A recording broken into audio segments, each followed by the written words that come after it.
is defined as selfish and unchristian.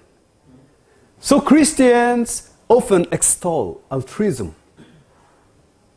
The altruistic person or people are those who love everybody else except for themselves.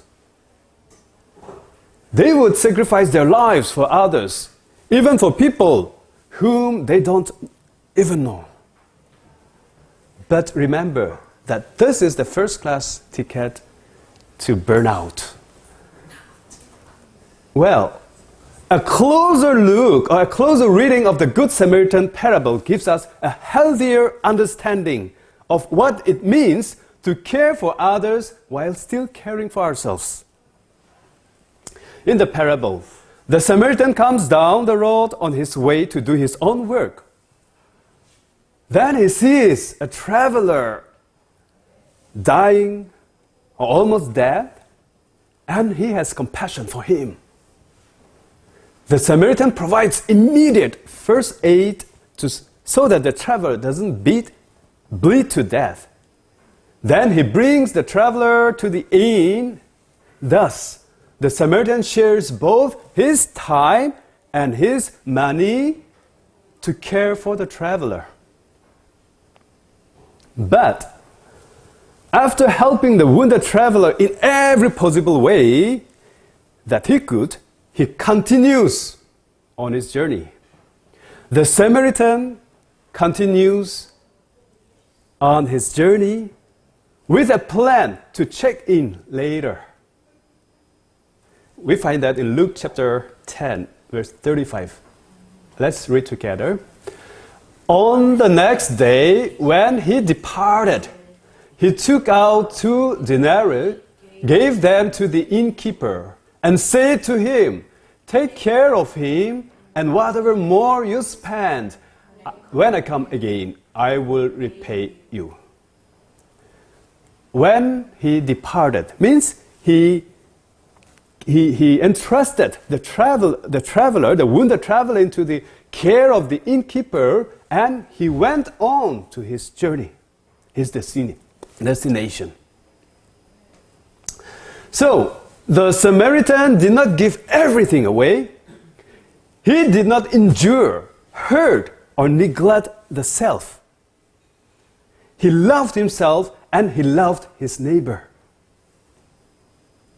We can draw several lessons from the Samaritan on the significance of how crucial it is to love ourselves in order to love our neighbors well. The first point, or the first lesson that we can draw is the command to love includes ourselves. Mark 12:31, where Jesus states that the most important or the greatest commandment is to love God with all our heart, with all our mind, and with all our soul, and to love our neighbor as ourselves. So the command to love includes ourselves. Many Christians hesitate to talk about self-love because it can sound selfish. However, Jesus assumes that self-love is natural. It's natural when he says, love your neighbor as yourself. Love your neighbor as yourself. As in Mark 12:31, and affirming the lawyer's statement in Luke 10:27. Jesus affirms that love must extend both outward to neighbors and inward to self. This implies that a proper God-centered love for oneself is the foundation for loving others. The Samaritan was hardworking. He has his own things to do. He was taking care of himself and his own. And then, the wounded traveler. So, he has a nature of what is mine, but I have enough to share. What is mine, but I have enough to share. Thus, the Samaritan's action represents love of self and neighbor, with love of God understood in the parable, which Christians are urged to develop. The Samaritan was willing to be late to where he was going, but he wasn't willing to drop everything and abandon his life to take care of the traveler. After giving his best in treating the wounded traveler, he entrusted him under the care of the innkeeper. In addition, in doing so, the Samaritan demonstrates self-love as he chose to complete his journey. So it is important to keep caring for ourselves even when we care for others. This is basically what the psychological term self-differentiation means. That we need to maintain our own sense of self-care, our priorities, our values, ourselves, even when others want or need things from us. Self-differentiation is like saying to yourself over again, your needs matter and my needs matter too. Your needs matter and my needs matter too. So loving ourselves is not about pride or arrogance, but about honoring the image of God within us. Jesus, in fact, calls us to love a neighbor, but not at the expense of our own well-being. Many people struggle with pleasing people, codependency, or burnout in ministry. The Samaritan models a love that is engaged, not being indifferent to the needs of others, but being engaged, yet healthy. He teaches us that love does not mean neglecting oneself. Also, he teaches us that helping others does not mean rescuing beyond one's capacity. And mercy requires both action and wisdom. Action and wisdom. In fact, Jesus, who is the perfect example of love, frequently withdrew to pray and rest, which we find in Luke chapter 5, verse 16. He did not heal every sick person or solve every problem instantly. He didn't. Instead, he followed the will of his Father, engaging with people in the way that has both compassionate and sustainable. That was both compassionate and sustainable. In doing so, he teaches us that love and wisdom must walk hand in hand. Love and wisdom must walk hand in hand. The second lesson that we can learn from this story is utilize community resources. Utilize community resources. So this second point, the important, this is very important in the sense that caring takes a community. Caring takes a community. We don't always have to do it all by ourselves. Involve, network, or involve, or recommend, or suggest, or even show them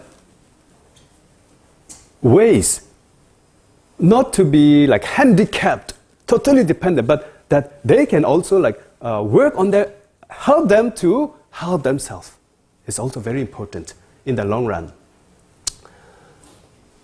The Samaritan in this story utilizes the community's resources to help the traveler. He relied, in a sense, on the communal, on a type of like teamwork as represented by the inn and by the innkeeper. So a modern vision of a community inn could be like guiding the person in need to a support group or an emergency room or a counselor or a church community or sharing the needs among a wider group of friends or people who have the potential, who have the resources to help better than we do. So what matters is that we don't do it all by ourselves all the time. This leads to another problematic perspective that is common in our culture, which is called saviorism. Saviorism, the idea that we, especially we as Christians, can save others by helping them. The reality is that we can't save anybody. We are not Jesus. We're just his follower. So trying to save people can lead us to taking on more responsibility than we should, which can not only burn ourselves out, but can also be hurtful to people whom we are trying to save. The Samaritan and the innkeeper provided some help in getting into a better situation where the traveler could heal. Likewise, the work of the beloved community, the church or Christians, is to give and receive support so that we all have a safe space for healing. The third point is to set healthy boundaries. To set healthy boundaries. So the third lesson, important lesson in the story is to define our boundaries. A boundary is a pre-decided limit that helps us care for ourselves while caring for others. Our boundary is about saying what you are willing to do in a way that balances your compassion for others with your compassion for yourself too. Notice that the Samaritan told the innkeeper that he will come back later and pay. He will come back later and pay. In verse 35, he was willing to be late for where he was going, but not willing to put his whole life on hold and stay at the inn and care for the traveler himself. He set boundaries by ensuring that the wounded man received care, but did not neglect his own responsibilities. Also notice that the Samaritan clearly defined what type of caring he would provide. The Samaritan was willing to get the traveler to help and pay the bill, and that was it. This is what the Samaritan could do, so that the Samaritan limit his offer, paying the bill after taking care, giving first aid and paying the bill and entrusting to the innkeeper. The Samaritan put his boundary, maintained his boundary. Jesus himself set boundaries. He withdrew from crowds. Luke chapter 5, verse 16. To pray and even rest. Okay, let's read the verse together. But Jesus often withdrew to lonely places and prayed. So even Jesus walked away from toxic situations, like Luke 4:28-30. Boundaries protect our emotional health and allow us to serve without burnout. Without burnout. So saying no to certain things allow us to say yes to God's best. Learning to say no can also protect us from burnout.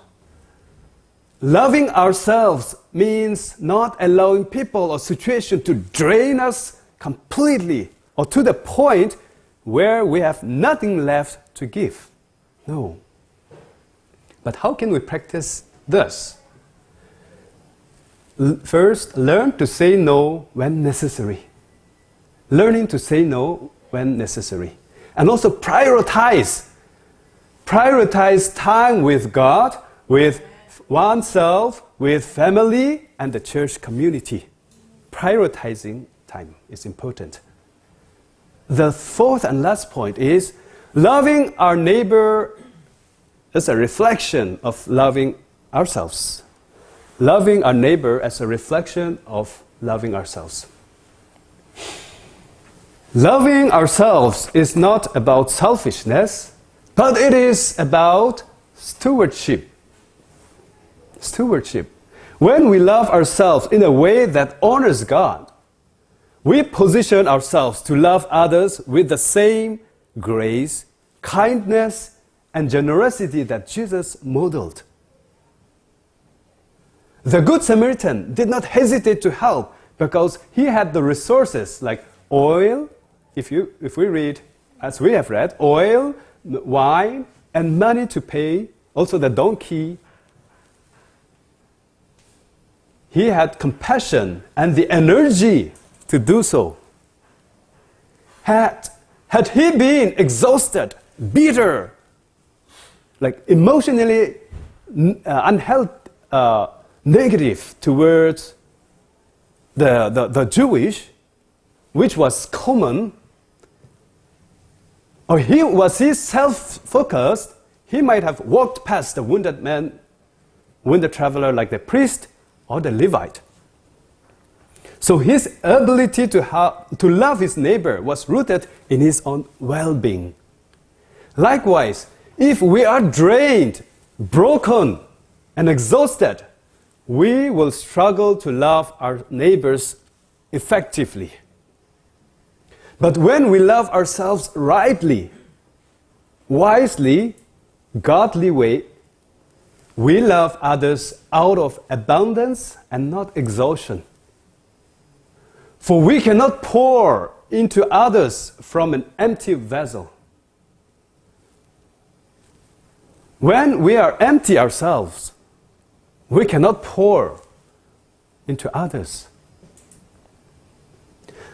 When we are spiritually, emotionally, physically healthy, we can show genuine compassion without burnout.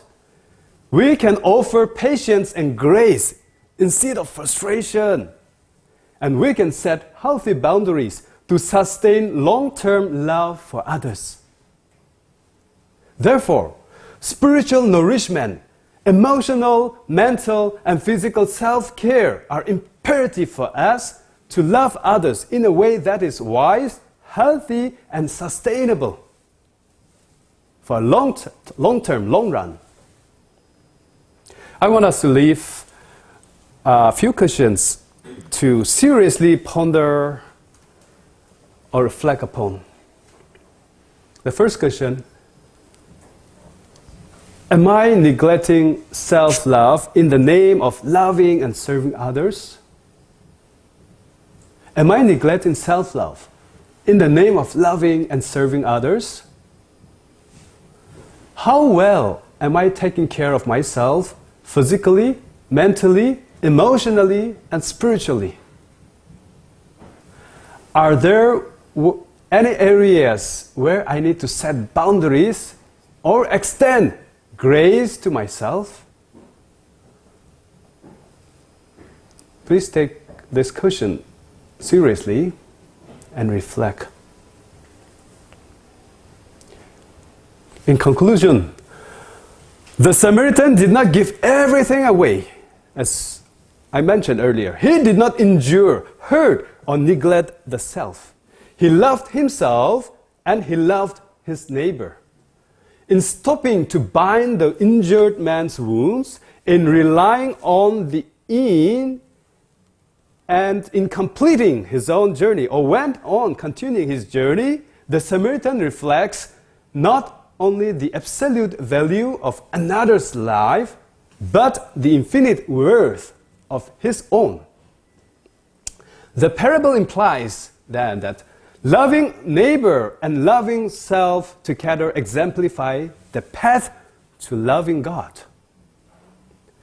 Jesus tells the lawyer at the end of the text, Jesus tells the lawyer, go and do likewise.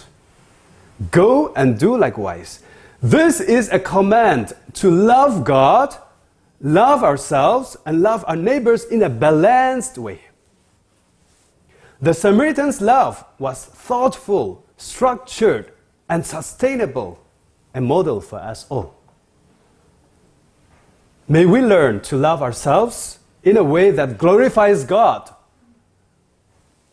so that we can love our neighbors as